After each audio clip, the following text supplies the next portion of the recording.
أعوذ بالله من الشيطان الرجيم.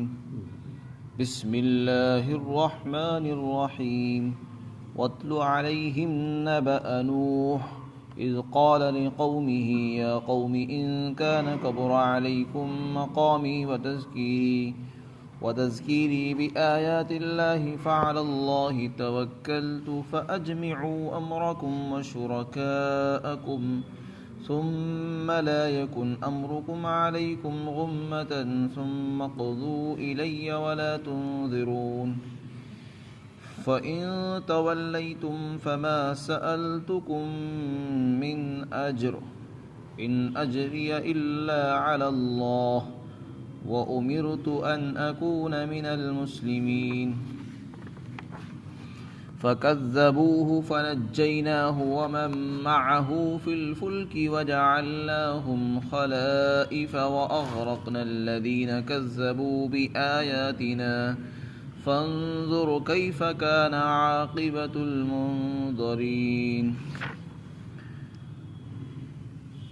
اور اے پیغمبر صلی اللہ علیہ وسلم، آپ ان لوگوں کے سامنے حضرت نوح علیہ السلام کا واقعہ بیان کیجیے، جس وقت حضرت نوح نے اپنی قوم سے کہا، اے میری قوم کے لوگوں، اگر میرا تمہارے درمیان ٹھہرنا اور میرا اللہ کی آیتوں کے ذریعے تم کو نصیحت کرنا تم کو بھاری معلوم ہو رہا ہے تو میں نے اللہ پر توکل کیا ہے، تم اپنی تدبیروں کو اپنی شرکاء کے ساتھ اپنی جو تدبیریں ہیں ان کو پختہ کر لو، اور پھر تمہاری تدبیر تمہارے لیے گھٹن کا سبب نہ ہو، اور تم میرے بارے میں جو چاہو فیصلہ کر گزرو اور مجھے مہلت بھی مت دو، اور اگر تم نے روگردانی کی تو میں نے تم سے کسی چیز کا سوال نہیں کیا ہے،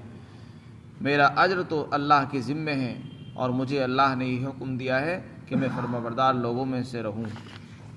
پھر انہوں نے حضرت نوح علیہ السلام کو جھٹلایا، اور ہم نے حضرت نوح علیہ السلام کو اور جو لوگ حضرت نوح علیہ السلام کے ساتھ کشتی میں سوار تھے ان سب کو ہم نے بچا لیا، اور پھر ہم نے انہی لوگوں کو ان کا خلیفہ اور جانشین بنایا، اور جن لوگوں نے ہماری آیتوں کا انکار کیا ہم نے ان کو پانی میں غرق کر دیا۔ تو دیکھو کیا انجام ہوا ہے ان لوگوں کا جن کو ڈرایا گیا تھا۔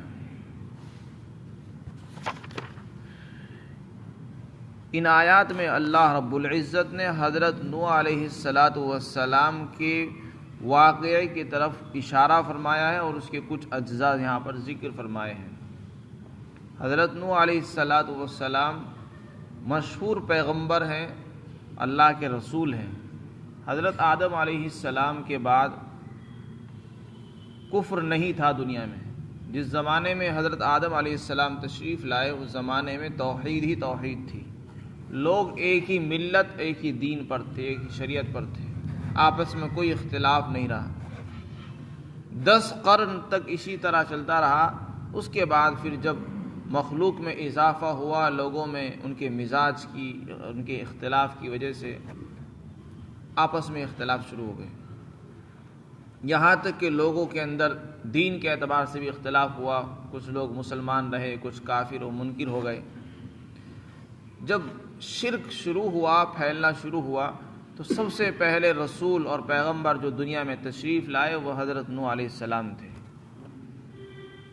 حضرت نوح علیہ السلام نے شرک کو منع فرمایا، توحید کی دعوت دی، لوگوں کو شرک سے روکا، اور 950 سال تک لوگوں کے درمیان اپنی قوم کے درمیان محنت کرتے رہے اور دین کا پیغام اللہ کا پیغام پہنچاتے رہے۔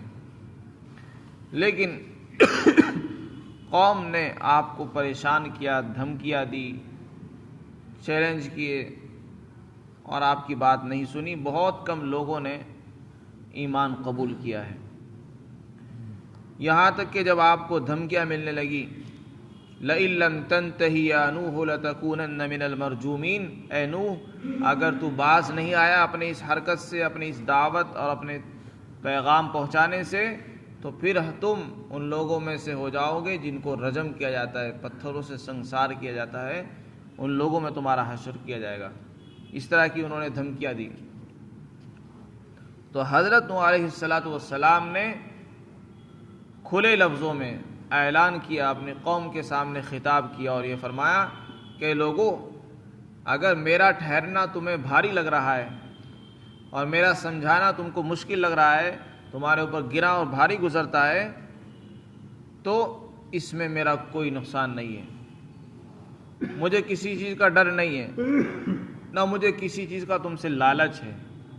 اگر تم کو مشکل بھی لگ رہا ہے تو دیکھو میرا تو توکل اللہ پر ہے، میں اللہ کے سہارے کام کر رہا ہوں اور اللہ کے بھروسے پر ہی چل رہا ہوں۔ تم یہ مت سمجھ لینا کہ تم مجھے دھمکیاں دے رہے ہو اور تمہارے دھمکی دینے کی وجہ سے میں اپنے کام سے رک جاؤں گا، کیونکہ دھمکی دینے سے وہی رکتا ہے جس کو کسی سے لالچ ہوتا ہے، پیسے کا لالچ ہو، نفع کا لالچ ہوتا ہے، وہ رکتا ہے دھمکیوں سے۔ چونکہ مجھے تم سے ایک پیسے کا لالچ نہیں ہے، اگر مجھے لالچ ہوتا تو مجھے ڈر ہوتا کہ اگر میں نے تمہاری بات نہیں سنی تو میرا نفع فائدہ تمہارے سے جو وابستہ ہے وہ ختم ہو جائے گا، اس لیے میں تمہاری بات مان لیتا۔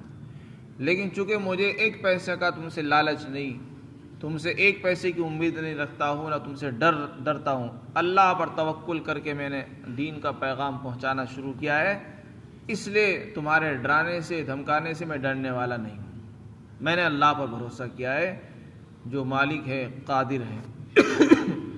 اور دیکھو، اگر تم مجھے ڈرا بھی رہے ہو تو تم سب اپنے ان تمام شرکا کو بلا لو جن کو تم اپنا خدا کے سوا اپنا معبود سمجھتے ہو، ان سب کو بلاؤ اور اپنی تدبیریں جمع کر لو، پختہ کرو۔ میرے خلاف جو تم منصوبہ کرنا چاہتے ہو، میرے خلاف جو سازشیں کرنا چاہتے ہو، وہ سب خوب کرو، اور اتنی کرو کہ تمہیں اس میں کسی قسم کی کوئی گھٹن محسوس نہ ہو، اور پھر تم میرے بارے میں جو فیصلہ کر لو اس کو کر گزرو، مجھے مہلت بھی مت دو، مجھے اس کی کوئی پرواہ نہیں، کیونکہ مجھے اللہ پر بھروسہ ہے، توکل، وہ میری حفاظت کرے گا، وہی مجھے بچائے گا۔ تمہارے تدبیریں، اسکیمیں کرنے سے، سازشیں کرنے سے کچھ ہونے والا نہیں ہے۔ تو آپ علیہ السلام نے صاف طور سے یہ اعلان فرما دیا۔ اس کے بعد فرمایا، اور اگر تمہیں اب بھی سمجھ میں نہیں آ رہی بات، اور اگر اب بھی تم نے مجھ سے روگردانی کی اور میری بات کی طرف سے اعراضی کرتے رہے، تو تم میرا کیا بگاڑو گے؟ میرا کوئی نقصان ہونے والا نہیں، تم اپنا نقصان خود کرو گے، اس لیے کہ مجھے تم سے ایک پیسے کی تمنا نہیں ہے، مجھے یہ ڈر ہی نہیں کہ اگر تم نے مجھ سے رخ پھیر لیا، منہ پھیر لیا تو میرا نفع بند ہو جائے گا، میری آمدنی ختم ہو جائے گی۔ مجھے جب تمنا ہی نہیں ہے، نہ مجھے امید ہے، اس لیے مجھے کوئی خطرہ بھی نہیں ہے، اور میرا اجر تو اللہ کے ذمہ ہے، اور مجھے تو حکم یہ ہے کہ میں فرما بردار لوگوں میں شامل رہوں۔ تم چونکہ نافرمان ہے، میں تمہارے ساتھ نہیں رہ سکتا اس کام میں۔ تم یہ کہتے ہو کہ میں اللہ کے دین کی تبلیغ سے رک جاؤں اور اللہ کا پیغام، اسلام کا پیغام پہنچانے سے باز رہوں، یہ کام میں نہیں کر سکتا۔ مجھے اللہ نے حکم دیا ہے کہ تم فرما برداری اختیار کرو۔ لیکن انہوں نے پھر بھی بات نہیں مانی اور انکار ہی کرتے رہے، جھٹلاتے رہے اور دھمکیاں دیتے رہے، یہاں تک کہ آخر میں آ کر انہوں نے یہ بھی کہا کہ اگر تم واقعی اپنے دعوے میں سچے ہو تو جس عذاب سے ہمیں آپ ڈراتے رہتے ہو وہ عذاب لاتے کیوں نہیں؟ اس عذاب کو لے کر آؤ۔ فَأْتِنَا بِمَا تَعِدُنَا إِن كُنتَ مِنَ الصَّادِقِينَ، جس عذاب سے آپ ہم کو ڈراتے ہو اس کو لے کر آؤ۔ چنانچہ آپ نے دعا فرمائی اور اللہ تعالیٰ نے پھر پانی کا طوفان بھیجا، زمین سے بھی پانی ابلا اور آسمان سے بھی پانی برسنے لگا، یہاں تک کہ زمین میں پانی ہی پانی ہو گیا، اور پانی کا سیلاب اور طوفان ایسا آیا کہ جتنے کافر اور مشرک تھے سب اس میں غرق ہو گئے اور ڈوب گئے، یہاں تک کہ حضرت نوح علیہ السلام کی بیوی اور ان کا ایک بیٹا جس نے نافرمانی کی وہ بھی بچ نہیں سکے اور سب ہلاک ہو گئے۔ صرف مسلمان جو تھے، ایمان والے، اللہ نے ان کو حکم دیا تھا کہ تم ان کے لیے کشتی بناؤ۔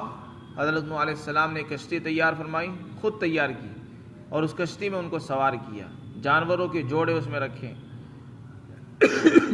اس کشتی میں جو لوگ سوار تھے بس وہی بچ سکے، اس کے علاوہ کوئی نہیں بچا۔ اس کے بعد جب وہ غرق ہو گئے اور یہ لوگ کشتی سے نیچے اترے، اس کے بعد یہی ان کے جانشین بنے اور زمین میں یہی خلیفہ اور نائب اور قائم مقام بنے۔ اللہ نے ان کے بارے میں فرمایا کہ ہم نے انہی کو ان کا خلیفہ اور نائب بنا دیا، اور جو لوگ غرق ہو گئے انہوں نے ہماری آیتوں کا انکار کیا۔